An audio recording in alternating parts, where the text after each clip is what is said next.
जी। मेरा प्रश्न यह है कि जब सद्गुरु की कृपा से साधक के जीवन में 360 डिग्री का परिवर्तन होता है, तो उसके भीतर का सारा भ्रम, अहंकार, संशय, मोह, कर्म बंधन नष्ट हो जाते हैं। तो क्या उस समय वास्तव में साधक को ऐसा ऐसा क्यों लगता है कि वह किसी अज्ञात दिशा में जा रहा है? क्योंकि पुराना मन, पुरानी पहचान, पुरानी धारणाएं अब टूट चुकी होती हैं। तो क्या साधक इस समय साधक अपने आप को असुरक्षित और अनिश्चितता का भ्रम में रह सकता है? हम्म जब किसी सदगुरु के सानिध्य में आते हैं तो साधक के जीवन में परिवर्तन शुरू होता है। और जैसे जैसे परिवर्तन बढ़ता है, कुछ अच्छा भी लगता है और भय भी साथ साथ बढ़ता है, क्योंकि वह परिवर्तन मंगलकारी होता है, कल्याणकारी होता है। सहजता आती है, निर्भरता आती है, हल्कापन होता है, अच्छा महसूस होता है, हल्का महसूस होता है। लेकिन भय भी जागता है कि बहुत सारी चीज़ें छूटती जा रही हैं, छूटती जा रही हैं, सब कुछ न छूट जाए, सब कुछ न छूट जाए, यह भय पैदा होता है।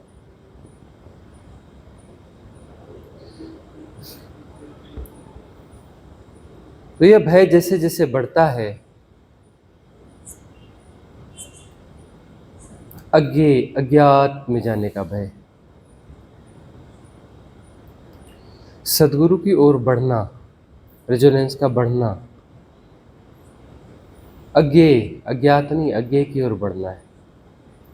कुछ कुछ रहता है अज्ञात जैसा, फिर धीरे धीरे लगता है अज्ञात नहीं है, यह अज्ञेय है, अज्ञेय की तरफ बढ़ना है। तो भय तो होगा ही ना। भय किसको हो रहा है? मन को हो रहा है। जैसे जैसे रेजोनेंस बढ़ेगा, कुछ चीज़ें छूटती जाएंगी, टूटती जाएंगी, फिर और कुछ टूटेगा, और कुछ टूटेगा, और कुछ छूटेगा, अंततः सब कुछ छूट जाएगा। यह फिर साफ साफ होने लगता है एक स्टेज के बाद में कि सब कुछ छूट जाएगा, सारी भ्रांतियाँ छूट जाएंगी। एक्चुअली वो भ्रांतियाँ नहीं है उसके लिए तो वह सत्य है ना मन के लिए। भ्रांतियाँ तो एक हाइपोथेटिकल बात है, उसके लिए तो हाइपोथेसिस है ये, कि कोई सत्य हाइपोथेसिस है उसके लिए, है ना।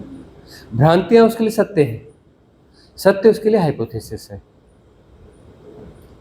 तो भ्रांतियों का टूटना छूटना जो है, ऐसा लगता है जैसे सत्य विसर्जित हो रहा है। इन भ्रांतियों के जोड़ से वह मन बना है, वह बीइंग बनी है, वह नाम रूप बना है, अपना होना बना है। जो कुछ हम अपने आप को मानते हैं वह नाम रूप है, वो सारी धारणाओं से मिलके बना है। और सदगुरु का सानिध्य उन अवलंबों को गिराते चलता है, तोड़ते चलता है। भय बनना स्वाभाविक है, क्योंकि एक स्टेज के बाद में साफ साफ हो जाता है कि मैं जो कुछ हूँ वह अब नहीं बचेगा, वह अब नहीं बचेगा। तो शुरुआत में कुछ कुछ धारणाएं टूटती रहती हैं, लेकिन लगता है हाँ मैं पीछे में तो बचा हूँ, पीछे में तो बचा हूँ, पीछे में तो बचा हूँ। जब वह चोट सघन होने लगती है, तब स्पष्ट होने लगता है कि ये चोट तो बढ़ती जाएगी, इतने अवलंब छीन लिए गए, बाकी भी छीन लिए जाएंगे। शुरुआत में जो अवलंब टूटते हैं ना, गुणागणित होता है इसमें थोड़ा, हाँ यह तो चलो ठीक है, छोड़ा जा सकता है, यह छोड़ा जा सकता है, यह छोड़ा जा सकता है। ऐसी धारणाएं जो सर्वाइवल के लिए बहुत जरूरी नहीं है, उन्हें छोड़ दिया जाता है। बाद में वह धारणाएं भी तोड़ दी जाती हैं जो लगता है कि हमारे सर्वाइवल के लिए जरूरी है, हमारे मैं के लिए जरूरी है, मैं के होने के लिए जरूरी है, वो सब तोड़ दी जाती है। उसके साथ मन को लगता है कि जब मैं ही सर्वाइव नहीं करूंगा, मेरे परिवार का क्या होगा, मुझ पे आश्रित है उनका क्या होगा। जब मैं ही नहीं रहूंगा तो ये जो मेरी व्यवस्था है इनका क्या होगा? मेरा जो जॉब है, काम का ढंग है, मेरी स्किल चली जाएगी, मेरा सब कुछ चला जाएगा। यह मन का एक ब्रह्मास्त्र होता है कि सब कुछ मिटेगा तो यह भी तो मिट जाएगा ना। तो सब कुछ मिटेगा का क्या अर्थ है? सब कुछ मिटेगा का अर्थ होता है कि वह जो एसोसिएशंस हैं, वह एसोसिएशंस पूरी तरह से विड्रा होंगे और जो स्किल्स भीतर हैं वो स्किल्स अपनी जगह रहेंगी, वो कहीं नहीं जाने वाली। जो इन्फॉर्मेशंस हैं वो अपनी जगह पर रहेंगी, कहीं जाने वाली नहीं है। जो प्रोग्रामिंग्स हैं वह विड्रा होंगी, प्रोग्रामिंग्स विड्रा होंगी और उस प्रोग्रामिंग्स ही नहीं रहेंगी तो ये इन्फॉर्मेशंस और ये स्किल्स ये कैसे काम करेंगे? इसका भरोसा बैठता नहीं है। क्यों नहीं बैठता है? क्योंकि प्रतिसंवेदन से जिया नहीं है।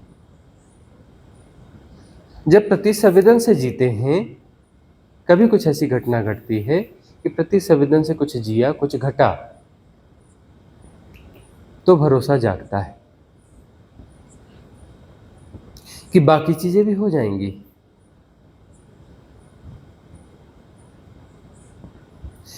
वह भरोसा जब जागता है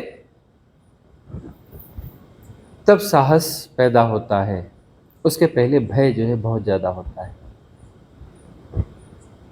बहुत सारे साधक हैं जो बिल्कुल अंतिम स्टेज छलांग लेते लेते वापस आ गए, पतन हो गया उनका कि क्या होगा फिर, मेरा छोटा बच्चा है, मेरी बीवी है, मेरे तो शादी कुछ ज़्यादा साल भी नहीं हुई, मेरी लाइबिलिटीज़ हैं, मेरा जॉब है, मेरा यह है। मन कहेगा कि तुम्हारे जीवन का जो भी सब कुछ है सब अस्त व्यस्त हो जाएगा, क्योंकि प्रतिसंवेदन का उसे पता नहीं है।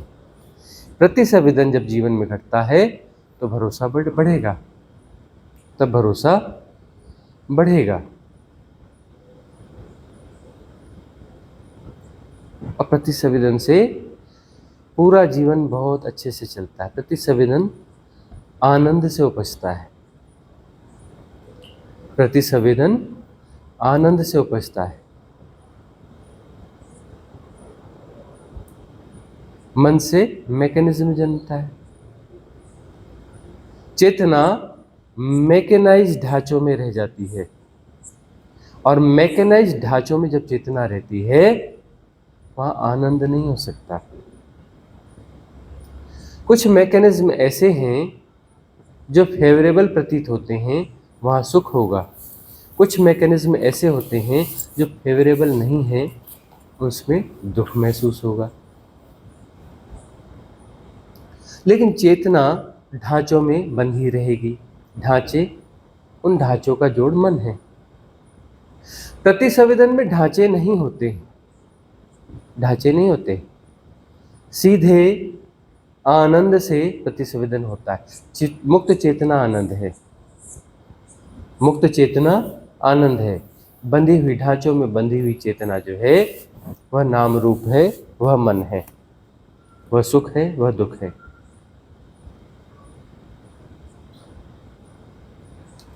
तो चेतना जब ढांचों से मुक्त होगी तो भी चेतना तो रहेगी ना, चेतना का प्रवाह तो रहेगा ना। तो श्रद्धा होती है सद्गुरु के प्रति तो बात बनने लगती है, क्योंकि सद्गुरु कॉस्मिक रिदम का जीवंत प्रतीक है। कॉस्मिक रिदम में कॉस्मिक विजडम है, कॉस्मिक विजडम है।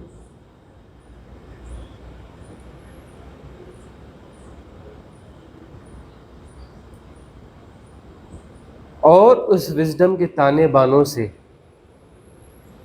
पूरी कायनात हो रही है।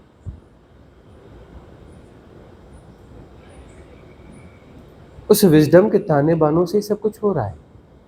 जो मुक्त चेतना है वह विजडम का ताना बाना है। जो मुक्त चेतना है वह विजडम का ताना बाना है। और चेतना जब ढांचों में बंध जाती है, मन से होकर गुजरती है, तब उसके ताने बाने बदल चुके होते हैं। विजडम वाले ताने बाने नहीं रह जाते, धारणा वाले ताने बाने हो जाते हैं। और धारणा वाले ताने बानों में सहजता नहीं रह जाती, उसमें भय होता है। मन से जीने वाला व्यक्ति भयभीत जीता है। मन से जीने वाला व्यक्ति भयभीत जीता है, क्योंकि सापेक्षताओं में जीता है। अरे ऐसा हो गया तो मुझे गड़बड़ नहीं हो जाएगी, अरे ऐसा हो गया तो ये बिगड़ नहीं जाएगा। धारणाएं सापेक्षता पैदा करती है, भय पैदा करती है, भय बढ़ता जाता है। भय किन्हीं अंशों में जरूरी है, किन्हीं अंशों में जरूरी है, लेकिन सिर्फ भयग्रस्तता हो, सारे ताने बाने भय को बढ़ाने वाले हैं। सिर्फ भयग्रस्तता हो तो बात बिगड़ने लगेगी। लगातार धारणाओं से जी रहे हो, प्रतिसंवेदन से नहीं जी रहे हो, तो भय भीतर बढ़ता चला जाएगा। ऊपर से तुम जो कुछ भी बोलते रहो, भीतर भय की लहरें उठती रहेंगी। मन की मजबूती भय के कारण है। भय से मन जन्मता है, कुछ ऐसे ढांचे निर्मित करता है जिसमें उसे सुरक्षा की प्रतीति होती है। मन सुरक्षा का इंतजाम है, उसके बावजूद सुरक्षा हो नहीं पाती, विजडम की कमी है। मन सुरक्षा का इंतजाम है, उसके बावजूद सुरक्षा हो नहीं पाती। श्रद्धा से जिया जाएगा, मन ना होगा, सुरक्षा का इंतजाम ना होगा, अज्ञात और अज्ञेय के साथ जीने को राजी रहोगे, प्रतिसंवेदन से जियोगे। और प्रतिसंवेदन से जीवन ज़्यादा सहज होता है, ज़्यादा सजग होता है। प्रतिसंवेदन में सजगता होती है। अज्ञात अज्ञेय के साथ जी रहे हो तो सजगता तो रहेगी। जो सजगता है, मन के संसर्ग में भय हो जाती है, वही सजगता, वो भय हो जाती है। सजगता भय हो जाती है। भय जब बढ़ता है तो उसका साइकिल पूरा होता है, सजगता फिर बढ़ जाती है। भय के अपने ढांचे होते हैं, पता है कि यहाँ ऐसा भय है, यहाँ ऐसा भय है, ऐसा भय है, उन भयों को जीते रहते हो। इसीलिए जब भय आए तो भय को उसको पीक पे जाने दो। भय पीक पे जाता है तो उसके साथ सजगता आ जाती है। तो प्रतिसंवेदन अज्ञात और अज्ञेय के साथ जिया जाता है राजी होकर के, तो प्रतिसंवेदन से जिया जाता है और वहाँ सजगता होती है। और वहाँ जो घटता है वह सुंदर घटता है। सत्यम शिवम सुंदरम। प्रतिसंवेदन के साथ जिया जाए तो।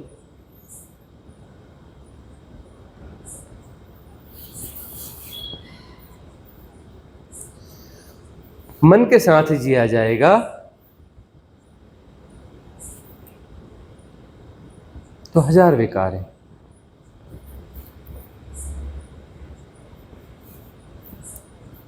वह चेतना जो है हजार आड़े टेढ़े रास्तों से गुजरेगी और हजार तरह के फॉर्म्स क्रिएट होंगे। देखते नहीं एक विकार नहीं होता, कितने विकार होते हैं। काम, क्रोध, मद, लोभ, मोह, दंभ, दर्प, गर्व, अहम, ईर्ष्या, द्वेष, बैर, मासर, घृणा, भय, प्रमाद, श्रृंखला है। अनेक रास्ते हैं। मन जो है बहुत सारी भूल भुलैया का जोड़ है। उस भूल भुलैया में चेतना भटकती रहेगी और उन विकारों को जीती रहेगी। चेतना उन ढांचों से मुक्त हो जाती है तो परम विस्तार में होती है, फैलाव में होती है, सहजता में होती है, और जहाँ आवश्यकता होती है प्रतिसंवेदन के द्वारा जो घटना होता है वो घट जाता है और वो सुंदर होता है। सत्यम शिवम सुंदरम।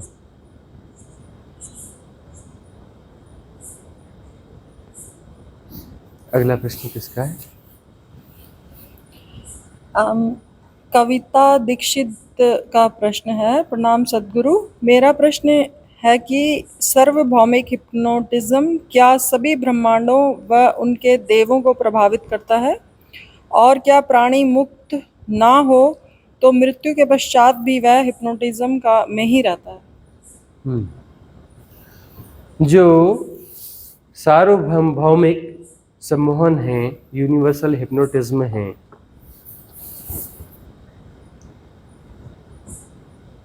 यह ऑपरेट करते रहते हैं, इन्फ्लुएंस करते रहते हैं, और तुम सार्थकता उन सम्मोहनों में तलाशते हो। प्रतिष्ठा क्या है? सार्वभौमिक सम्मोहन ही तो है ना, यूनिवर्सल हिप्नोटिज्म ही तो है ना। प्रतिष्ठा, प्रतिष्ठा होनी चाहिए।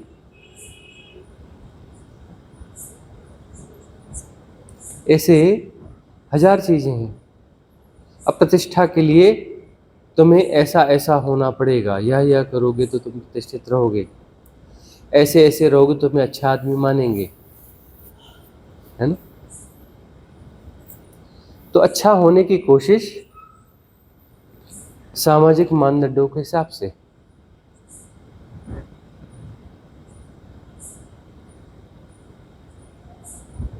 मतलब तुम्हें ढांचा दिया जा रहा है, इस ढांचे के अनुसार मन का ढांचा बनेगा ना। यदि प्रतिष्ठा चाहिए तो ढांचे को फॉलो करना पड़ेगा, और उसको तुम नियमित रूप से फॉलो करोगे तो मन न बन जाएगा। मन यानी क्या? ढांचा, ढांचा यानी मन, ढांचा बन गया। ऐसे न जाने कितने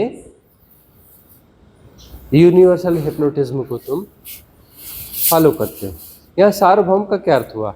कुछ जो है तुम्हारे राष्ट्रीय हिप्नोटिज्म होते हैं, कुछ तुम्हारे जातिगत हिप्नोटिज्म होते हैं, कुछ तुम्हारे धार्मिक हिप्नोटिज्म होते हैं, कुछ तुम्हारे पारिवारिक हिप्नोटिज्म होते हैं, कुछ तुम्हारे क्षेत्रीय हिप्नोटिज्म होते हैं। हजार हिप्नोटिज्म को तुम फॉलो करते हो ना। तुम एक सामाजिक प्राणी हो, मनुष्य एक सामाजिक प्राणी है, तो सबके साथ तुम्हें जीना है। तो बहुत सारे हिप्नोटिज्म जो है तुम्हें फॉलो करने ही पड़ेंगे। बहुत सारे हिप्नोटिज्म ऐसे तुम ना भी फॉलो करोगे तो चलेगा, लेकिन तुम तब भी करते हो क्योंकि तुम प्रतिष्ठा चाहते हो।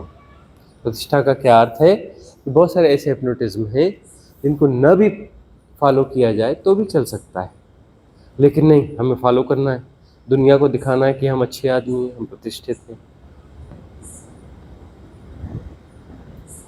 तो गैर जरूरी जो हिप्नोटिज्म हैं उनको फॉलो नहीं करोगे, और जो जरूरी हिप्नोटिज्म है उन्हें दिखावे के रूप में फॉलो करोगे, तो हिप्नोटिज्म से तुम बाहर हो गए। हिप्नोटिज्म से बाहर हो गए मतलब मुक्त हो गए। हिप्नोटिज्म नहीं है मतलब मुक्त हो ना। बंधन तो सारे हिप्नोटिज्म के ही है ना, दूसरे कोई बंधन होते हैं क्या? बहुत सारे किस्म के बंधन होते हैं क्या? अरे सारे बंधन जो है हिप्नोटिज्म के बंधन है। हिप्नोटिज्म टूट गए सारे के सारे तो मन का ढांचा टूट गया। मन के सारे तानों बानों को देखो ना, हिप्नोटिज्म का ताना बाना है ना। और कॉस्मिक विजडम जो है, कॉस्मिक रिदम है, वह विजडम का ताना बाना है। कॉस्मिक रिदम जो है वह विजडम का ताना बाना है, और मन जो है हिप्नोटिज्म का ताना बाना है। ऐसा ही होना चाहिए तो तुम अच्छे हो। तो ऐसा ही होने के लिए, सेम सेम करने के लिए कोई ढांचा होगा ना। ऐसा ही पीस चाहिए, डिफेक्ट नहीं चाहिए। ऐसा ही ढंग चाहिए, उसके लिए सांचा बनाना पड़ेगा ना।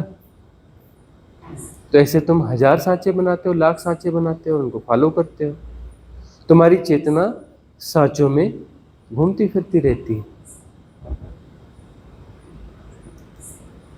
तो यदि सांचों में घूमती फिरती रहेगी तो वो सांचे जो है सरवाइव करेंगे ना। वही सांचे जो है पुनर्जन्म का कारण बनते हैं। गौर से समझोगे तो इन सांचों का जन्म होता है। इन सांचों का जन्म होता है। जन्म मरण जो है इन सांचों का होता है। यह उचित है या अनुचित है, ऐसा होना चाहिए वैसा नहीं होना चाहिए, श्रेष्ठ है या निकृष्ट है, ऐसे हजारों हजार सांचे हैं, लाखों सांचे हैं, उनका जोड़ है। इनका जन्म और मृत्यु होती है। इन सांचों के जोड़ों का वह जन्मते हैं। उन्हें लगता है कि यहीं से सार्थकता निकलेगी। चेतना को इसके बीच में से गुजरते रहना चाहिए, कभी जो है परम स्थिति आएगी। इन सांचों से कभी परम स्थिति आएगी, उसका जन्म हो जाता है। अब वो जो शरीर छूट गया और वो सांचे बड़े एक्टिवेट थे, तो सांचे जो है एक्टिवेट रहेंगे। तुम जो है इस लोक को छोड़कर दूसरे लोक में जाओगे, वहां पर ये सांचे ही चलते रहेंगे। दूसरे लोक में भी कौन जा रहा है, सांचे ही तो जाएंगे ना। फिर वो इस लोक में फिर जन्मेंगे, वो सांचे ही तो जन्मेंगे ना। और ये सांचे विड्रा हो गए समझदारी से, साधना से, पीछे कोई सांचा बचा ही नहीं। बचा ही नहीं तो चेतना अब भी है। अब चेतना मुक्त चेतना है, सांचों में बंधी हुई चेतना नहीं है। मुक्त चेतना है। मुक्त चेतना है तो मुक्त चेतना क्यों जन्म लेगी? जन्म सांचों का होता है ना। और चेतना उन सांचों में फंसी है, और ये सांचे जहां से बने हैं वहीं से उनका निदान है, उनका निपटारा वहीं से। मतलब उन सांचों को वापस इस धरती पे जन्म लेना पड़ेगा, और उन सांचों को यहाँ पर जो है क्लियर करना पड़ेगा। वो सामूहिक हिप्नोटिज्म जो है, इन हिप्नोटिज्म को यहीं पर आके विड्रा करना पड़ेगा, वहां वो विड्रा नहीं होंगे। और तुम आए हो, जन्म लिए हो, तो फिर सांचों को तुम्हें विड्रा करना है कि नए सांचे बनाने? पुराने सांचों को विड्रा करना है कि नए सांचे बनाने? पुराने सांचों को मजबूत करना है कि विड्रा करना है? तुम कर क्या रहे हो? देखो अपने आप को। तुम पुराने सांचों को मजबूत तो नहीं कर रहे हो, और नए सांचे बना तो नहीं रहे हो। इसमें चेतना को उलझाने के नए इंतजाम तो नहीं बना रहे हो, या चेतना को उलझाने वाले सिस्टम को और मजबूत तो नहीं कर रहे हो, ठोक पीट के, और वेल्डिंग करके और डेंट पेंट करके कि नहीं मजबूत रहना चाहिए।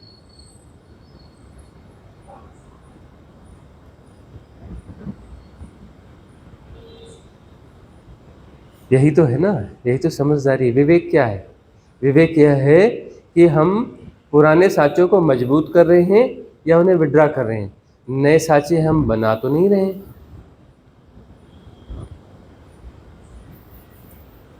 नए सांचे हम बना तो नहीं रहे। यही तो विवेक है। और ये सांचे विसर्जित हो जाएं तो चेतना मुक्त हो गई। अब उन्हें चेतना को उल्टे सीधे कर्म नहीं लेने पड़ेंगे, कर्म नहीं लेने पड़ेंगे, अपनी स्वाभाविकता में रहेगी चेतना। उसका जन्म होता ही नहीं। चेतना का कैसे जन्म होगा? सांचों का जन्म होता है, जन्म सांचों का होता है। ये जो हिप्नोटिज्म है, इन्फ्लुएंसेस हैं, ये सांचों को निर्मित करते हैं या तुम्हारे पुराने सांचों को मजबूत करते हैं।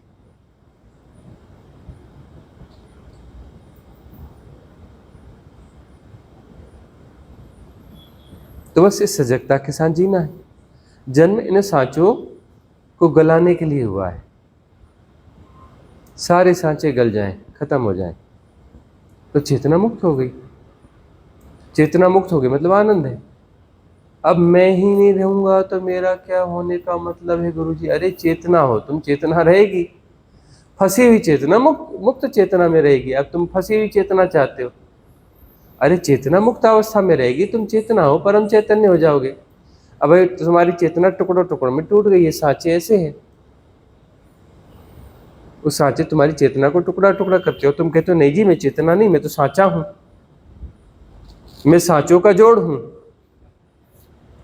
तो अपने विवेक को जगाओ, देखो तुम सांचे हो। कोई जो है बंदा कार से जा रहा है, उसको बोलो कार से उतरो, बोले मैं कार से कैसे उतरूंगा, मैं ही तो कार हूं, मैं कार से नहीं उतर सकता, मैं कार हूं। अरे भाई तुम कार नहीं हो, तुम कार के अंदर बैठे हो, कार से बाहर निकलो। नहीं नहीं नहीं, मैं कार हूं, मैं कार से बाहर नहीं उतरूंगा। तुम क्या करोगे, हंसोगे? इस बात पे हंस रहे हो ना? तुम इस बात पे नहीं हंस रहे हो। तुमसे कह रहे हैं कि तुम साचे नहीं हो, सांचों से बाहर निकलो। तुम कहते हो नहीं नहीं, मैं सांचों से बाहर क्यों निकलूं, मैं ही तो साचा हूं, मैं ही तो हूं, मेरा होना साचा, साचियों का होना मेरा होना है।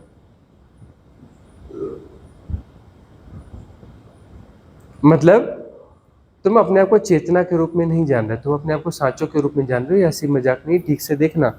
जानते नहीं मैं कौन हूँ, मैं ऐसा हूँ, मैं वैसा हूँ, मैं ये अभी साचा हूँ, मैं एक साचा मेरा ऐसा है, ये अभी मेरा साचा है, ये मेरा वही साचा है। इस प्रकार के मैं सांचों का जोड़ हूँ। गुणधर्म किसका होता है? बंधे हुई चीजों का होता है ना, सांचों का होता है ना गुणधर्म। मुक्त चेतना का कोई गुणधर्म होगा? मुक्त चेतना का कोई गुणधर्म होगा? गुणधर्म सर सारे सांचों का होता है ना। अरे मेरा साचा इससे सर्वश्रेष्ठ, इसका साचा गड़बड़ है, मेरा साचा ठीक है।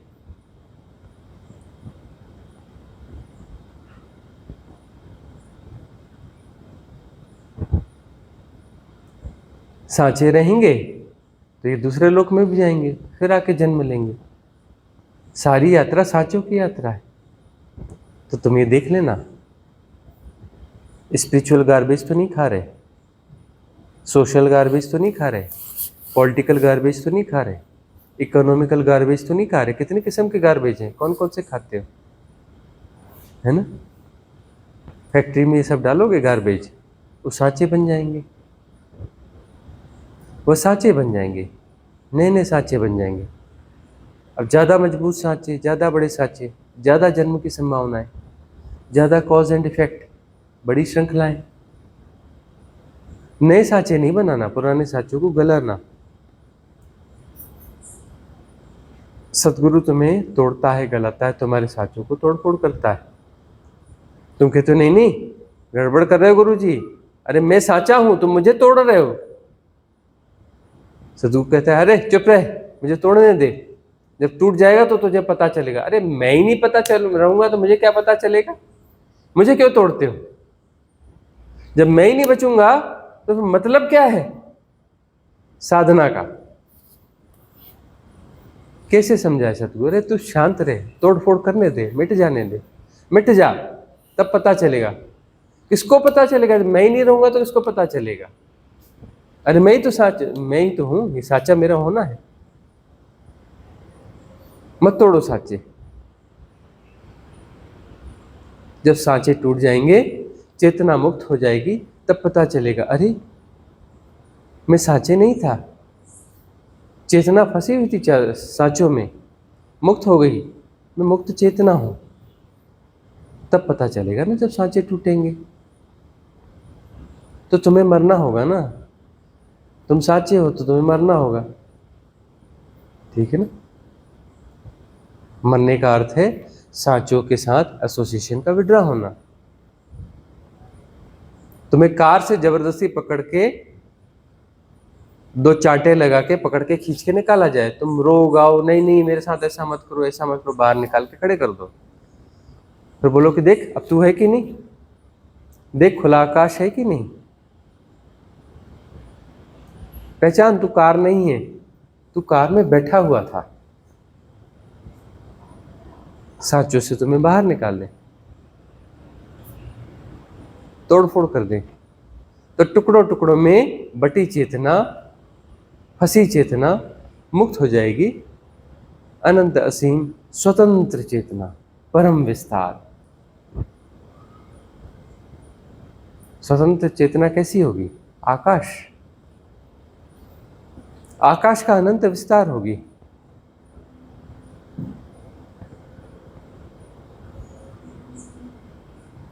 तो मुक्ति को सांचों के टूटने के बाद ही जाना जा सकता है।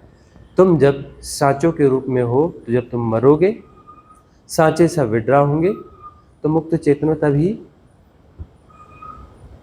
पता चलेगी, तब उसे जिया जाएगा। मुक्त चेतना को तभी जिया जाएगा। सांचों के रूप में तुम्हें मरना होगा, सांचों को विड्रा होना चाहिए। सांचे जब विड्रा होंगे तभी बात बनेगी। अगला प्रश्न किसका है? गुरुजी, पूर्णिमा का प्रश्न है कि यदि कोई साधक अपनी साधना में असफल होता है तो उसे क्या करना चाहिए? कोई साधक अपनी साधना में असफल होता है तो उसे क्या करना चाहिए? कोई साधक सम्यक साधना में है तो असफल होता ही नहीं। वह मेजर न कर पाता हो, साधना असफल नहीं होती। हाँ, आइडियोलॉजिस्ट हो तो दिक्कत होती है। साधना हुई, उसमें 1000 सांचे थे, 500 टूट गए। अब 500 सांचे हैं, अब वो ज़्यादा चुभ रहे हैं। बोले मेरी साधना तो असफल हुई, सांचे तो हैं अभी भी। तुम इसे असफल भी कह सकते हो, तुम इसे सफल भी कह सकते हो कि 1000 सांचे थे, अब 500 सांचे बचे हैं। फिर साधना में लगो। फिर पता चला 100 सांचे बचे, 400 सांचे फिर खत्म हो गए।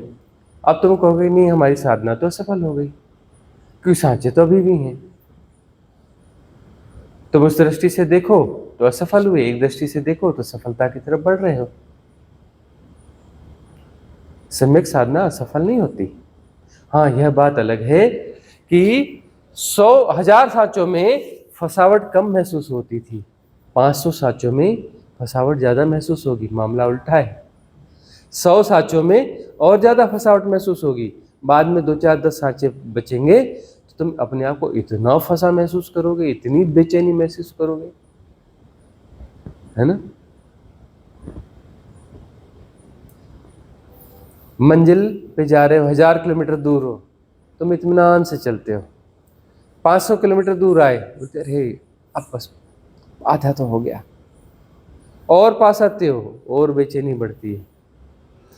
जब 2 4 10 किलोमीटर रहते हैं मंजिल दूर, तुम कहते हैं अरे कब पहुंचेंगे, कब पहुंचेंगे, अरे आई क्या, अरे उधर है क्या, अरे हाँ ये पेड़ आ गया, इसके बाद से ये मोड़ आ गया, हाँ हाँ इसके बाद इतना रह गया, हाँ हाँ आ रही है बिल्डिंग दिख रही है, बस बस उससे पहुंच रहे। 1000 किलोमीटर दूर थे तो कुछ नहीं कर रहे थे, बस चले जा रहे थे, है ना। तब नहीं कह रहे थे हाँ ये गांव गुजर गया, 10 किलोमीटर सफर हो गया, तब तो नहीं कह रहे थे। 10 किलोमीटर सफर बचा है, अब तुम बड़े उत्तेजित हो।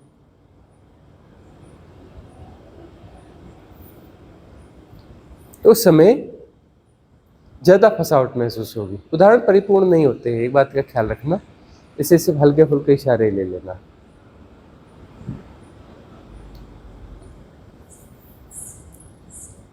असफल नहीं है साधना, सफल है। टूट फूट चल रही है, सांचे विड्रा हो रहे हैं।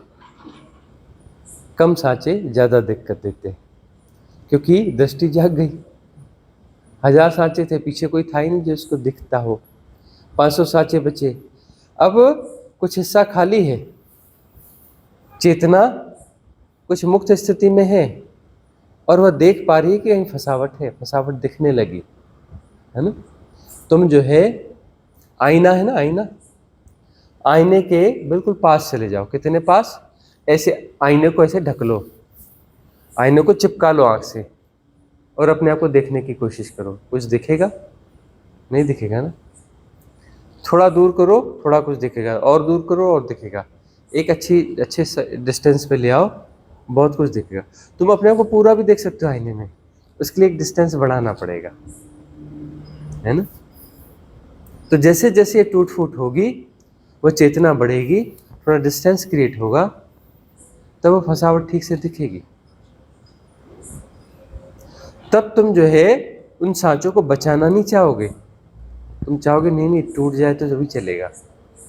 द्वंद्व होगा, उस हिस्से में जाओगे तो बोले अरे नहीं नहीं ये विड्रा नहीं होना चाहिए, फिर तो हम मर जाएंगे, मैं मर जाऊंगा, वो सांचों की भाषा बोलोगे। कभी ये इस खुले आकाश की भाषा बोलोगे, अरे इतने सांचे टूटे तो इतना अच्छा लग रहा है, ये बच्चे सारे सांचे टूट जाएं तो कितना अच्छा लगेगा, तुरंत वहां स्विच कर जाओगे। बोले नहीं नहीं नहीं फिर तो हम बचेंगे ही नहीं, हम बचेंगे नहीं तो फिर क्या मतलब है सबका। दोनों को जियोगे ना तुम, डुअलिटी को जी रहे हो ना, कभी इधर कभी उधर। कभी कहते हो अरे वाह गुरुजी क्या बात कही, मजा आ गया, दिख गया टूट फूट जरूरी है, मैं मरने के लिए तैयार हूं, मिटा दो गुरुजी मुझे। फिर हम कुछ कुछ करते, अरे नहीं मुझे बड़ा डर लग रहा है, अरे नहीं मुझे ऐसा हो रहा है, और कुछ डर के मारे भाग भी जाएंगे। बोले ना गुरुजी पहले बहुत अच्छे थे, आजकल थोड़े गड़बड़ हो गए। क्यों? क्योंकि पहले जो दूसरों को सोटा मारते थे ना, थोड़ा ठीक लगता था, सोटा मेरे सिर, डंडा मेरे सिर पे पड़ रहा है, तो भाग गए, है ना, डर काम करने लगता है। तो कभी तुम उस खुले आकाश को जीते हो, कभी तुम उन सांचों को जीते हो, और सांचे टूटते जा रहे हैं।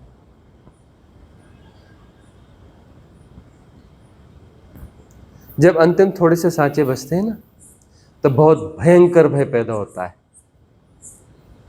और एक तरफ से लगता है अरे इतना हो गया, यह भी चला जाएगा तो शायद समस्या पूरी खत्म हो जाएगी, लेकिन फिर वहां स्विच कर जाते हो और भयंकर भय पैदा होते है, आखिरी बचा है, इसके बाद क्या होगा पता नहीं।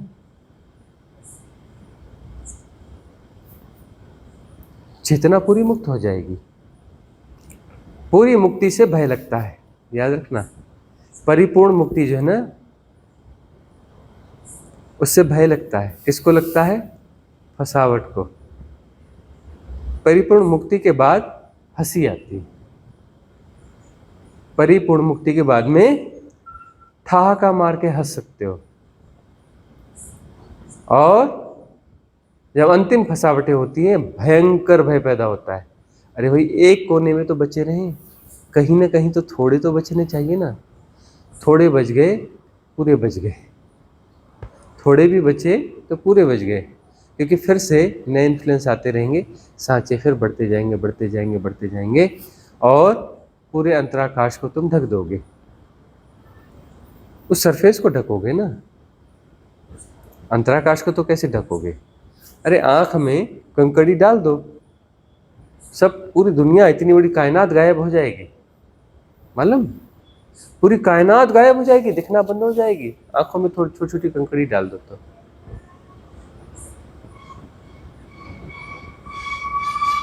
तो जो है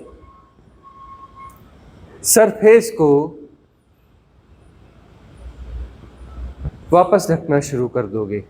यदि अब तुमने कुछ भी बचाया तो, कुछ भी बचाया तो जाल जंजाल वापस से बनना चालू हो जाएगा, वापस से बनना चालू हो जाएगा जाल जंजाल। इसलिए पूरी तरह से मिट जाओ, आधा अधूरा नहीं, है ना, पूरी तरह से मिटोगे तब पता चलेगा। अवसास पैदा करो कि कह सको, जिस मरने से जग डरे मेरो मन आनंद, कब मरी हूं कब भेटी हूं पूर्ण परमानंद। अवसास तो चाहिए, अंत का जो बचा खुचा रहता है ना, वहां बहुत साहस की जरूरत रहती है। तुम पूरे ढके थे, तुमने थोड़ा सा कुछ सांचे विड्रा हुए चलेगा, थोड़े और सांचे हुए चलेगा, और हुआ अरे करना पड़ेगा क्या, चलो ठीक है चलेगा, और अरे भाई खतरा है, ऐसा है, वैसा है, फलाना है, ढिकाना है, अरे सांस कर, चलो ठीक है थोड़ा सा और चलेगा। जैसे जैसे वो कम होते जाएगा तुम रेजिस्ट करने लगोगे, तुम रेजिस्ट करने लगोगे। और वहां से प्रश्न पैदा होते हैं, अरे गुरुजी कहीं ना कहीं तो हमें बचना चाहिए ना, हम रहेंगे नहीं तो फिर क्या मतलब, कहीं ना कहीं तो फसावट रहनी चाहिए ना, चेतना को पूरा मुक्त नहीं होना चाहिए ना, कहीं ना कहीं कुछ जंजीरें तो बंधी होनी चाहिए ना।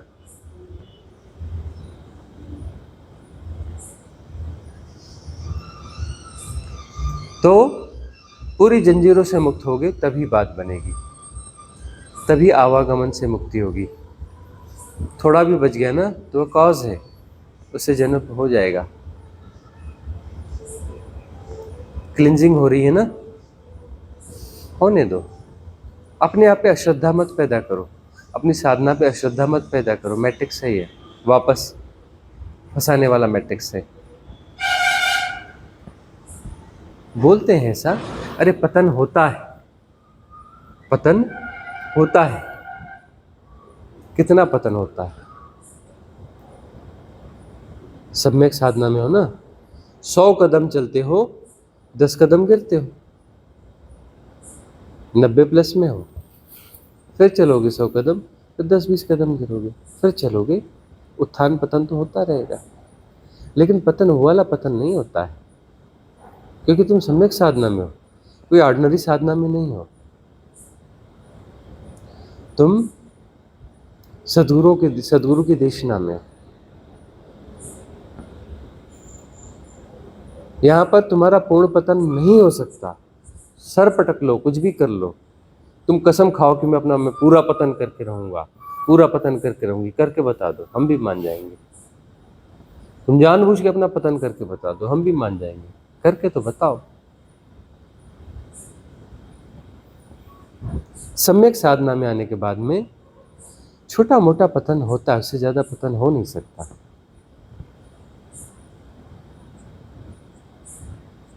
फिर वापस उठने की यात्रा चालू हो जाती है, फिर उठना पड़ता है सम्यक साधना में। तो छोटे मोटे पतन से घबराओ मत, ये ऐसा होता ही है। तुम्हारे साथ हो रहा है ऐसा नहीं, सबके साथ हुआ है। बुद्ध हो, महावीर हो, ओशो हो, कबीर हो, नानक हो,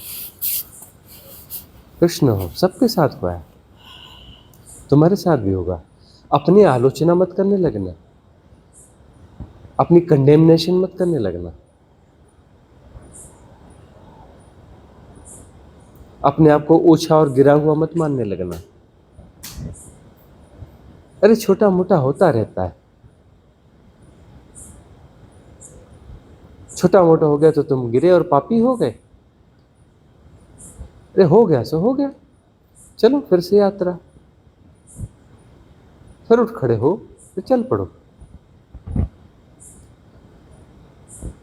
सेल्फ कंडेमनेशन में फंसना नहीं, अपनी आलोचना करना नहीं। धारणा मत बना लेना कि मैं तो गिरा हुआ हूँ, मैं तो पतित हूँ, मैं तो असफल हूँ, मैं तो ऐसी हूँ, मैं तो वैसा हूँ। इन चक्करों में पड़ना नहीं। अरे होता है छोटा मोटा, सबके साथ हुआ, तुम्हारे साथ भी हुआ होगा छोटा मोटा कुछ। झाड़ पहुंच के खड़े हो, फिर चल पड़ो।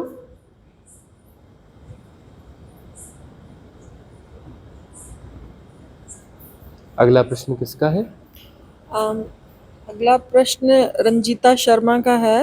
हम्म मुझे अच्छा नहीं लग रहा यह बताते हुए, पर सद्गुरु के साथ ईमानदार रहना चाहिए, इसलिए कह रही हूँ। मुझे सपने में ऐसा लगा कि आप मेरे पीछे दौड़ रहे हो, मेरा कुछ नुकसान करने के लिए। मैं बहुत डर गई, पर स्वामी जी मैं आपको नहीं छोड़ूंगी, चाहे कुछ भी हो जाए। स्वामी जी, ये स्वप्न कोई संदेश था या मेरा भ्रम?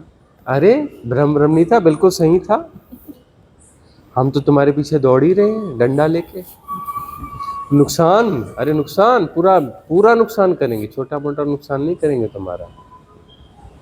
रंजीता, सपना बिल्कुल सच्चा था, हम डंडा लेके दौड़ रहे हैं, और तुम्हारा छोटा मोटा नुकसान नहीं करेंगे, हम पूरा नुकसान करेंगे, पूरी रंजीता को मिटा देंगे। कोई और होंगे जो छोटा मोटा नुकसान करते हैं, हम तो पूरा मटिया मेट कर देते हैं, कुछ नहीं छोड़ेंगे तुम्हारे पास, कोई ठौर नहीं छोड़ेंगे। बहुत खतरनाक आदमी हैं हम, बहुत खतरनाक आदमी हैं हम।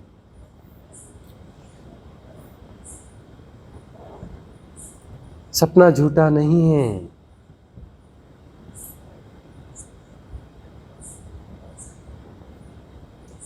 सबसे बड़ा नुकसान क्या होगा? तुम अपने आप को बचाने की कोशिश करते हो, तुम्हारे लिए तुम सबसे मूल्यवान हो, हम तुम्हें तुमसे छीन लेंगे, मिटा देंगे।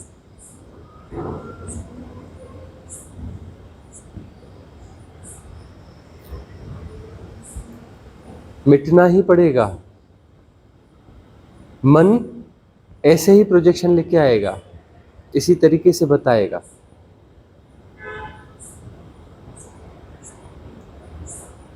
वह कुछ ऐसे गुणा गणित बिठा लेगा कि तुम किसी प्रकार से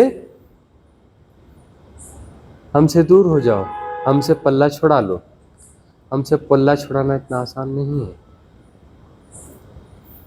अरे जो पल्ला छोड़ के गए हैं ना, वो भी छटपटा रहे होंगे, छटपटाना चालू हो जाएगा उनका, आना पड़ेगा वापस हमारे डंडे खाने के लिए।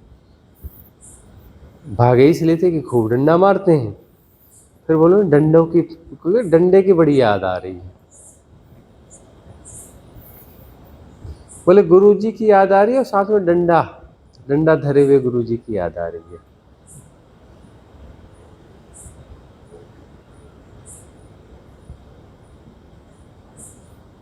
आना तो पड़ेगा।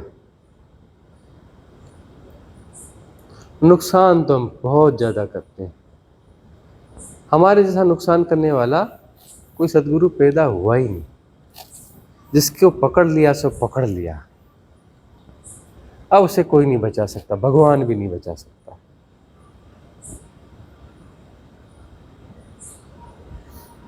अगला प्रश्न किसका है? इन्हीं का दूसरा प्रश्न है गुरुजी। स्वामी जी, मैं छत पर खड़ी थी और पेड़ों को देख रही थी। अचानक से ऐसा लगा कि जैसे मैं एक सीनरी देख रही हूँ जिसमें पेड़ हैं, बादल हैं और मैं भी हूँ।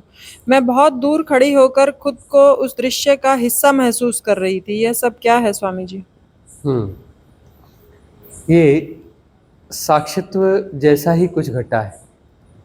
एक साक्षित्व होता है, एक साक्षित्व जैसा कुछ, है ना? साक्षित्व घटा, मन ने तुरंत उसमें कुछ ऐड कर दिया। साक्षित्व तो घटा, लेकिन मन ने उसमें ऐड कर दिया। सीनरीज पसंद होंगी, है ना? प्रकृति वाली सीनरीज बहुत पसंद होंगी, तो मन ने उसको अपने हिसाब से मैनिपुलेट करने की कोशिश करी। मन जो है ना, आखिरी दम तक कोशिश करता है। हम दूसरों की क्या कहें, अपनी बताते हैं। कुंडलिनी जागरण जब हो रहा था, आधी रात थी, नवयुवा थे हम, पढ़ते थे हम, स्कूल में थे। कुंडलिनी जागरण हुई, आधी रात, खतरनाक ऊर्जा उठी, इतनी ऊर्जा उठी। संयोग ये था कि वो हमारा जो कमरा है सेपरेट था, दूर था। बहुत बड़ा घर था जिस घर में हम रहते थे, एकड़ में घर था। तो बाकी लोगों के रूम्स भी जो थे हमारे रूम से बहुत दूर थे, 100 फीट तो दूर रहे होंगे। तो हम बिल्कुल दूर थे। तो पूरा वो जो लंबे चौड़े उधर के 2 कॉटेजेस थे, वहाँ कोई नहीं रहता था हमारे अलावा। खूब रोशनी हुई, लिटरली रोशनी हुई। आधी रात थी तो ठीक है, नहीं तो रंध्रों से भी इतनी रोशनी निकली होगी, लोग देख के घबरा जाते। अंदर बाहर सब रोशनी से भर गया।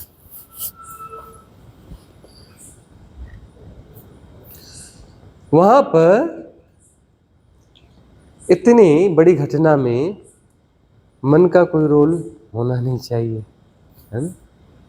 लेकिन मन कहीं दूर होने जाना, कुछ कमेंट्री कर रहा था, कुछ बोले नक्कार खाने में तूती की आवाज, सुना है ना? ऐसे कुछ कमेंट्री कर रहा था। उस कमेंट्री की कोई वैल्यू नहीं थी, उससे कुछ होने जाने वाला कुछ नहीं था। बिल्कुल तय था कि तू कुछ भी कमेंट्री कर, उस कमेंट्री को ना कोई समझने वाला है, ना उस कमेंट्री की कोई वैल्यू है, ना कोई प्रभाव है, उसका प्रभाव ही नहीं है। नक्कार खाने में तूती की आवाज है बस। इतनी बड़ी घटना घट रही थी, लेकिन मन वहां पे कुछ कमेंट्री कर रहा था।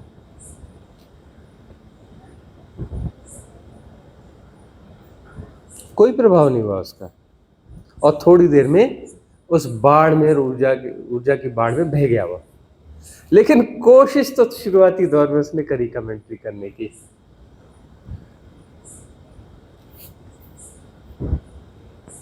कभी कुछ अच्छे अनुभव भी होते हैं ना, स्मार्टली मन उसमें कुछ ना कुछ कोशिश करता है। साक्षी का अनुभव बहुत अच्छा घटा, रंजीता को बहुत अच्छा अनुभव घटा, लेकिन उसमें जो है मन ने कुछ फ्रेमिंग कर दी।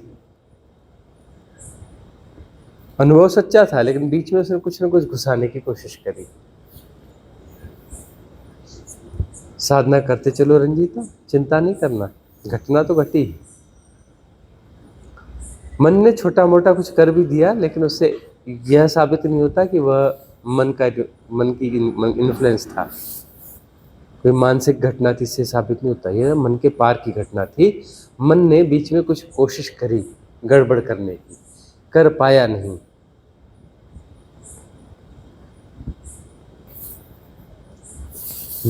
अगला प्रश्न किसका है?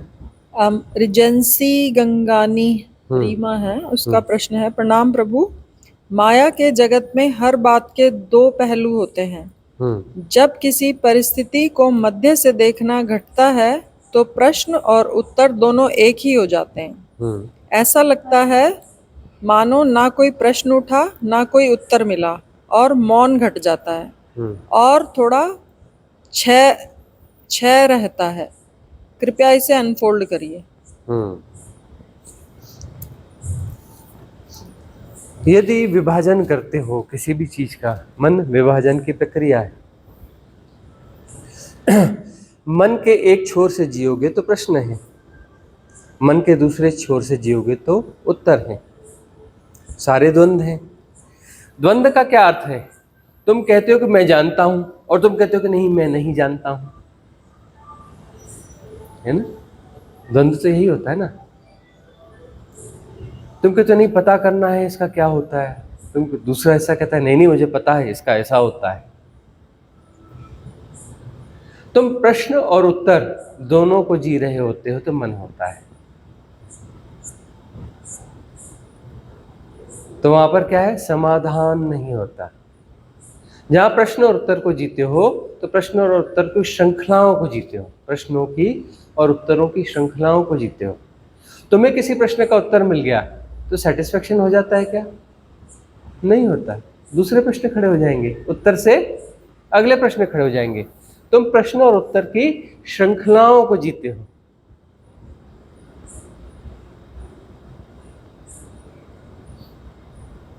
दो हिस्सों को जीते हो।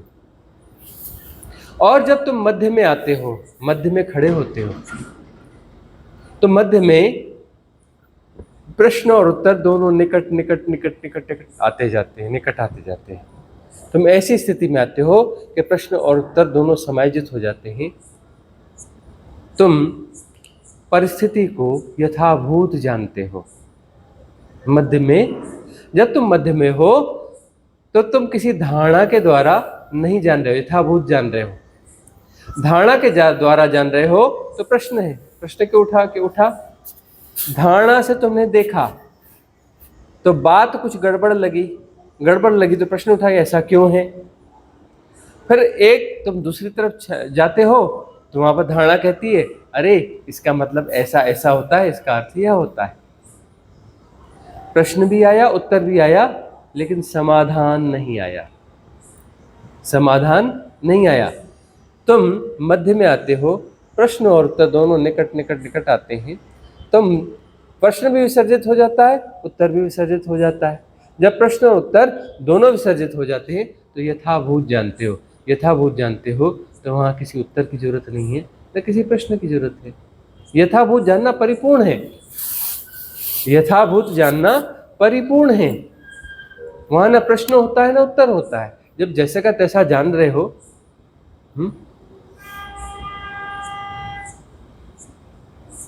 अब तुम चांद को ठीक से देख रहे हो और तुम पूछोगे कि ये क्या है?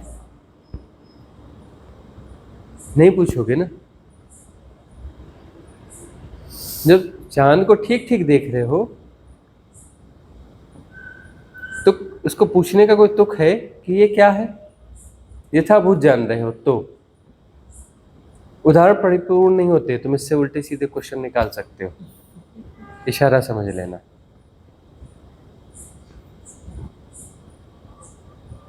तो यथाभूत यदि जानना हो रहा है तो वहां पर न प्रश्न उठता है ना उत्तर होता है। और वही तो सिखाया है रीजेंसी ने तुम्हें, यथाभूत जानो, यथाभूत जानो। प्रश्न उत्तर दोनों विसर्जित हो जाएंगे, समाधान घटित होगा। उस समाधान में भीतर गहन शांति फलित होगी। तुम ठीक जा रही हो रीजेंसी। अगला प्रश्न।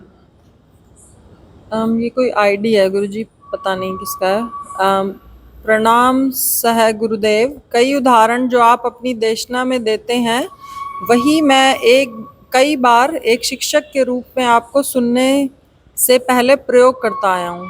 पिछले 1 साल से नियमित आपकी देशना सुनता आ रहा हूँ, तो वही उदाहरण जैसे छोटी सी धरती हिप्नोटिज्म आपकी देशना में मिलते हैं, और साथ ही आंतरिक रूप से काफी हद तक जो मनन चलता आ रहा था मेरे विगत कई सालों से, वही आपकी पावन देशना में अब सुनता हूँ।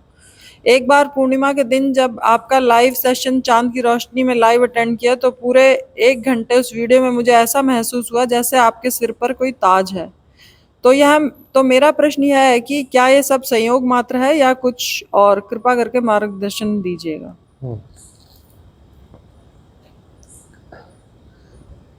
जब रेजोनेंस प्रॉपर होता है और सदगुरु की वाणी को अपने भीतर तुम उतरने देते हो, सुन रहे हो नहीं, तुम अपने भीतर उतरने देते हो, तो तुम्हें लगता है कि कॉस्मिक विजडम तुम्हें समय समय पे नॉक करती रही है, लेकिन तुम उसे रिकॉग्नाइज नहीं कर पाए कि कॉस्मिक रिदम थी। कॉस्मिक रिदम हर मनुष्य को नॉक करती है समय समय पर, लेकिन तुम उसे ठीक ठीक अनफोल्ड नहीं कर पाते हो। जब तुम सदगुरु की देशना में आते हो तब तुम्हें रियलाइज होता है, अरे यह देशना तो मेरे जीवन में कहीं पर थी, कहीं मुझे नॉक किया गया था। और तुम्हारे कंफ्यूजन गिरने लगते हैं, तब तुम पहचानने लगते हो कि कॉस्मिक रिदम है, कब कहाँ मुझे नॉक करती रही है। तो सदगुरु तुम्हें कॉस्मिक रिदम के साथ जोड़ रहा है। वह बताता है कि तुम्हें पहले भी नॉक किया जा चुका है, तो तुम भरोसा रखो, श्रद्धा रखो, श्रद्धा रखो। पहले तुम्हें नॉक किया गया है, तुम श्रद्धा रखो। तुम्हें जो देशना दी जा रही है कॉस्मिक रिदम की देशना है।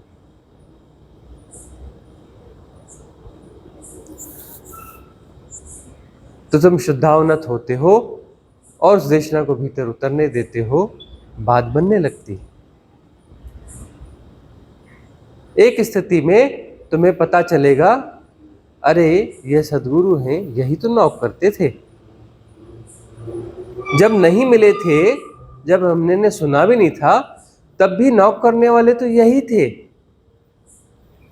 पहले नॉक कर रहे थे, नॉक कर रहे थे, कुछ कुछ चीजें दे रहे थे, और अब ऐसा है कि प्रकट हो गए हैं, अब जुड़ गए हैं, अब पूरा दे रहे हैं। पहले कुछ कुछ चीज डाल रहे थे, छोटे छोटे टुकड़ों में कुछ दे रहे थे, अब जो है पूरा का पूरा दे रहे हैं। अब कह रहे हैं पहले तुमने मेरे टुकड़े कुछ हजम किए, ठीक से हजम नहीं किए, अब जो है पूरा पूरा लो और ठीक से हजम करो। गौर से देखोगे सतगुरु कॉस्मिक रिदम ही है, सीट खाली है, वही कॉस्मिक रिदम ही है। तुम्हें नॉक इसलिए किया जा रहा था कि जब यह फॉर्म में फॉर्मलेस आएगा उसके लिए तुम तैयार हो रहे हो या नहीं हो रहे हो, तुम डाइजेस्ट कर पाओगे कि नहीं कर पाओगे,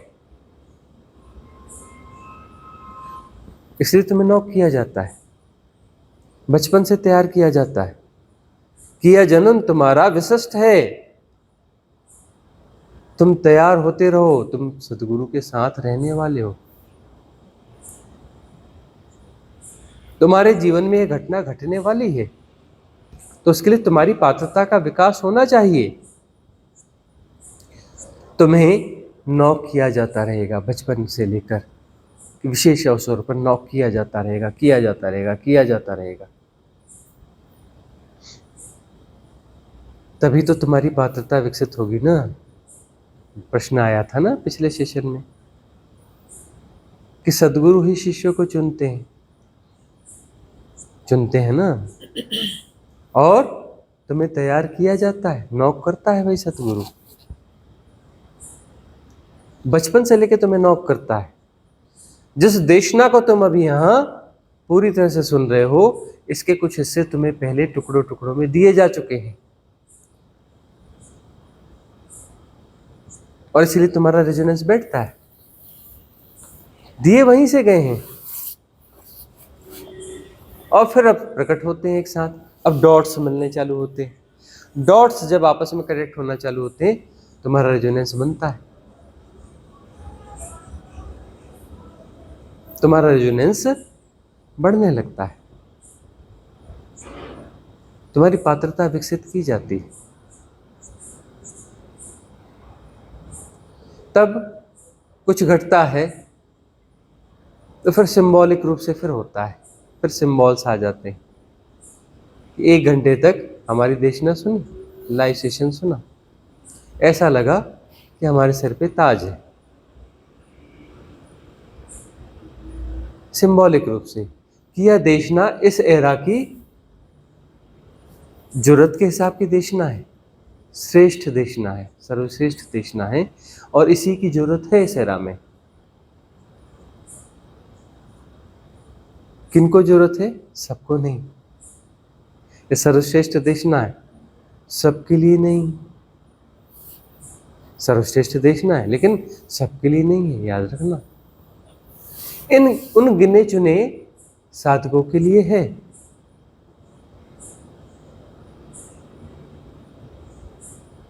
जिनको हमने नॉक किया था, जिनकी पात्रता पिछले जन्मों से ही अच्छी थी और इस जन्म में भी उनकी पात्रता का विकास किया गया,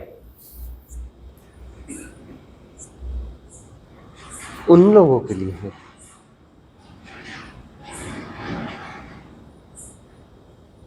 बड़ा रहस्यमय है ना, सब कुछ रहस्यमय है यहाँ पर, मिस्टीरियस।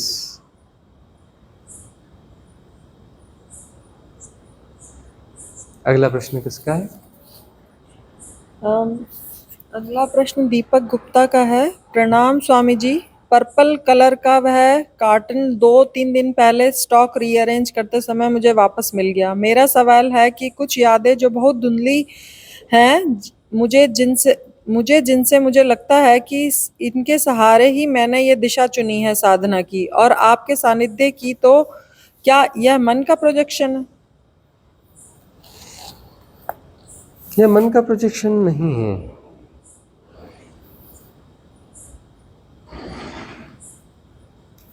इनके साथ कोई शायद घटना घटी थी कि इनकी शॉप से जो है कोई कपड़े का बंडल जो है गायब हो गया था, और चोरी की कोई संभावना है नहीं, और शॉप में सब ढूंढ मारा, और उनके लिए मिस्टीरियस था कि ऐसे कैसे हो सकता है कि गायब हो गया। अब वो वापस भी मिल गया। अब उनके लिए आश्चर्यजनक हो रहा कि वापस भी कैसे आया। ऐसी छोटी मोटी घटनाएं घटती रहती हैं। तुम्हारे दोस्त यार खेल करते रहते हैं तुम्हारे साथ, तुम कहते मेरे दोस्त यार तो ऐसा नहीं कर सकते। अरे तुम उन दोस्तों का तुम्हें ख्याल भी नहीं है अभी, वो बॉडी में है ही नहीं, है ना। तुम जिस लोक से आए हो उस लोक के हैं, तुम्हें छेड़ते रहते हैं। अबे तू क्या करने आया था, दुकानदारी में ही उलझ गया, कपड़ों के बंडल ही गिनते रहता है, साधना कब करेगा। तुम्हें छेड़ते।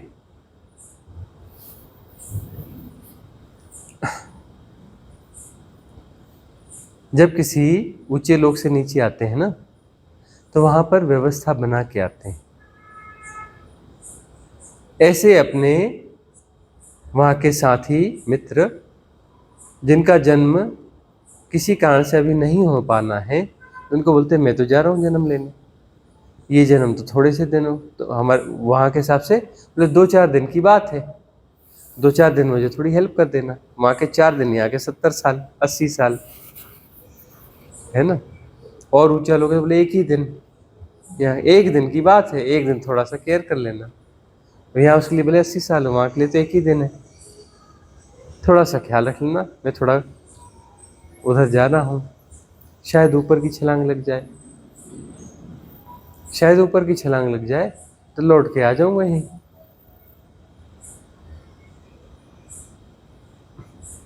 तो थोड़ी छेड़छाड़ करते रहते हैं। दूसरा उनका जो हिस्सा था वो इस हिस्से को फिर से पढ़ो। एक हिस्सा और था उनके प्रश्न में। अच्छा, प्रश्न चला गया तो छोड़ दो, कोई बात नहीं। नहीं, मेरा सवाल यह है कि कुछ यादें हैं जो बहुत धुंधली हैं। मैंने उन्हीं के सहारे यह दिशा चुनी है साधना की और आपके सानिध्य की, तो क्या यह मन का प्रोजेक्शन? मन का प्रोजेक्शन नहीं है, वो जो धुंधली यादें हैं मन का प्रोजेक्शन नहीं है। धुंधली यादें हैं कि साधना में थे और साधना के कारण उच्च लोक में जन्म हुआ था। मुक्त ना हो पाए थे लेकिन उच्च लोक में जन्म हुआ था दीपक, है ना। और अब फिर से जन्म हुआ है, तो धुंधली यादें साधना में फिर लेके आएंगी, लेके आ रही हैं। लेकिन तय करो कि साधना को ज़्यादा महत्व दोगे, साधना में हो लेकिन साधना को पूरा महत्व नहीं दे पा रहे हो, साधना को जो समय देना चाहिए वह नहीं दे पा रहे हो। तुमने तो बड़ी कसमें खाई थी कि जन्म लूंगा तो जन्म अकारथ नहीं जाएगा, ऐसी साधना वैसी साधना, पूरा दांव लगाऊंगा। और कपड़े के थान को गिनने संभालने में, मीटर लगा के काटने में ही ज़्यादा उलझ गए हो।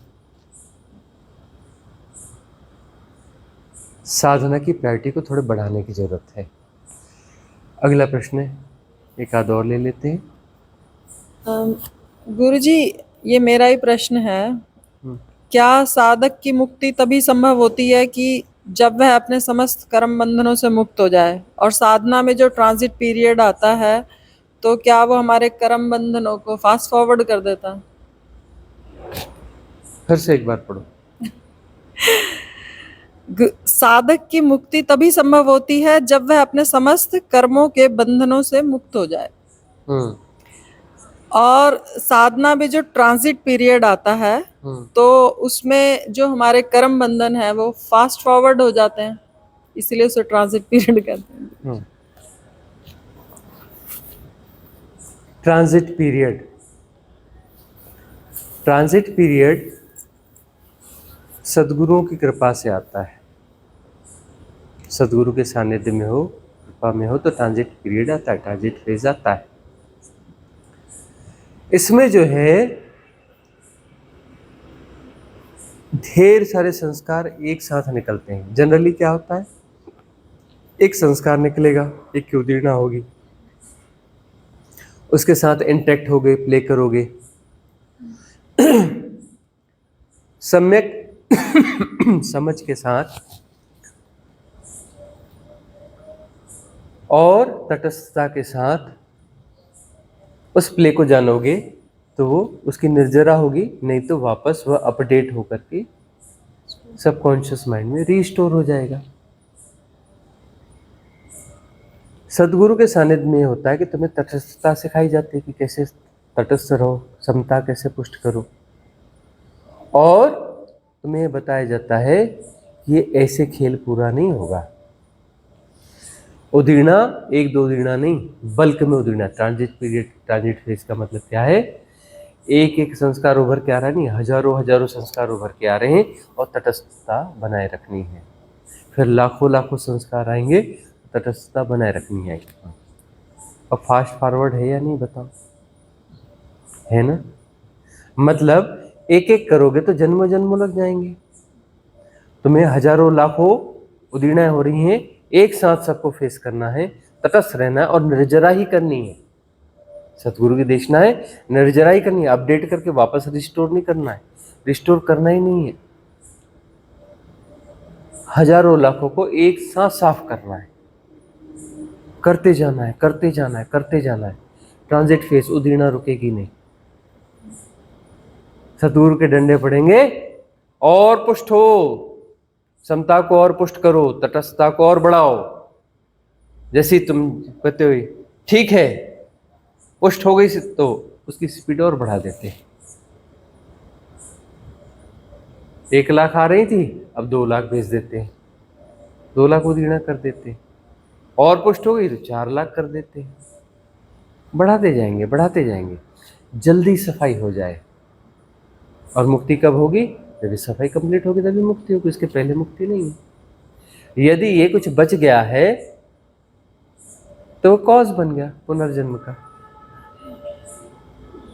जो बचेगा पुनर्जन्म का काज। इसलिए क्लिंजिंग कंप्लीट होनी चाहिए, इसलिए डंडे लाभकारी हैं, याद रखना। जितने डंडे पड़ेंगे उतने फास्ट, उतना तेज होगा। डंडे सारे लाभकारी हैं। डंडे खा के भागने वाले हो, होश करो, कर क्या रहे हो, पोस्टपोनमेंट। अरे इन डंडों की जरूरत है, डंडे जितने ज्यादा पड़ेंगे उतनी जल्दी बात बनेगी, समय उतनी जल्दी समाप्त हो जाएगा। समय को लंबाया है ना, खींच खींच के स्ट्रेच किया है ना, अब उसे समेटोगे, समय को समेटते जाओगे, समेटते जाओगे, समेटते जाओगे। जितनी क्लिंजिंग होगी उतना समेटोगे। क्लिंजिंग कंप्लीट, समय गायब, समय गायब, मुक्ति। मुक्ति का क्या मतलब, सांचा बचा ही नहीं ना कोई, सांचा बचा ही नहीं तो चेतना फंसी कहाँ। सांचा बचा ही नहीं तो चेतना फंसी कहाँ। तुम कहते हो कि साचा मैं हूं, ये साचा मैं हूं, हम साचों पे डंडा मारते, तो कहते हो नहीं नहीं नहीं हम पे डंडा मत मारो। अरे एक्चुअली हम तुम पे डंडा नहीं मार रहे, तुम तो साचों को डंडा मार रहे होते हैं, और तुम यही कहते हो तुम साचा नहीं हो, तुम तो चेतना हो। जब जोर का डंडा पड़े सांचों पर और ठन्न की आवाज हो, तुम गौर से तो अपना दूर हो जाना, सांचों से दूर होके खड़े हो जाना कि डंडा जो है ना सांचों पे पड़ा, मुझ पे नहीं पड़ा, मैं तो सिर्फ जानने वाला हूं। और ठीक से पूरे के पूरे खड़े हो जाओ, बिल्कुल तटस्थ भाव से, कूटस्थ, कि डंडा पड़ा है मुझ पे नहीं पड़ा, डंडा तो सांचों पे पड़ा है। एकदम खड़े हो जाओ तो तुम समझ में आ जाएगा मैं तो साचा हूं ही नहीं। बस उतने ही, उसी समय समय खत्म हो जाएगा। वो समय का उतने में ही बात बन जाएगी। यदि पूरा दांव लगा लो तो, पूरी श्रद्धा हो तो, श्रद्धा हो तो डंडा इतनी जोर का बजेगा, खन में इतनी जोर की होगी और तुम दूर से खड़े हो जाओगे। तुम्हें लगे हम तो फंसे ही नहीं थे वही, उस सांचा था, सांचे में भ्रांति थी कि हम फंसे हुए हैं। बाहर खड़े हो गए तो पूरे पूरे खड़े हो गए, परिपूर्णता में खड़े हो गए। डंडा सांचे पे पड़ा था, तुम में नहीं पड़ा था। डंडा इतना भयंकर था कि अपने आप को बचाना जरूरी था, बचने की प्रक्रिया हो जाती है ना, तो चेतना पूरी बाहर खड़ी होगी, सजगता। बचाने का अर्थ है कि सजगता परिपूर्ण हो गई। डंडा बहुत खतरनाक, सजगता परिपूर्ण। सजगता परिपूर्ण मतलब चेतना सांचों के बाहर। अरे यह हमारा होना है, यही तो हमें, सांचा हमारा होना है ही नहीं, फसावट तो है ही नहीं। फसावट नहीं है तो वापस से सांचों में मत घुसो। सांचों में होकर भी चेतना तो चेतना ही थी ना, लेकिन उसने अपने आप को सांचा मानना चालू कर दिया। नहीं मैं सांचा हूं, नहीं मैं सांचा हूं। हिप्नोटिज्म, सेल्फ हिप्नोटिज्म, नहीं मैं सांचा हूं, मैं सांचा हूं, मैं सांचा हूं। डंडा पड़ा जोर से सांचे पर, चेतना बाहर, डंडे से बचने के लिए बाहर हुई, और चोट पड़ी जम के सांचों पर। तो चोट पड़ी, अरे चोट तो सांचों पर पड़ी, मुझ पे थोड़ी ना पड़ी। तो फिर वहां मुक्ति का एहसास है। उस ग्लिम्स के साथ में यदि तुम उसी के साथ बने रह जाओ, वापस उसमें न घुसो सांचों में, बात बन गई। तुम चाहो तो और उसको छोटा कर सकते हो, अभी और यहीं में ला सकते हो, अभी और यहीं। जब भी तुम्हें डंडा पड़े वही तुम्हारा मुक्ति का क्षण भी हो सकता है। तुम डंडा खा करके तुम बोलो कि हाँ हाँ वो हिस्सा सांचे का टूट गया, बाकी मैं इतना तो बाकी हूँ या इतनी तो बाकी हूँ। तो सांचों के साथ अपने होने को, अपने रेजोनेंस को बचाए रखा, कुछ हिस्सा टूट गया, और सांचे पर जब जोर का डंडा लगे तो बाहर हो जाना।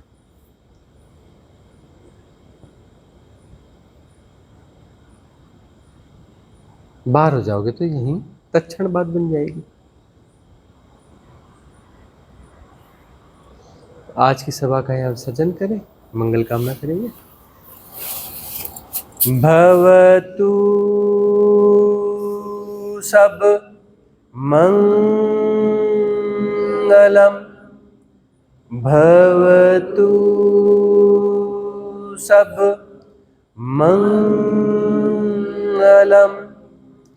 भवतु सब मंगलम। सबका मंगल हो, सबका कल्याण हो, सबका मंगल हो, सबका कल्याण हो, सबका मंगल हो, सबका कल्याण हो।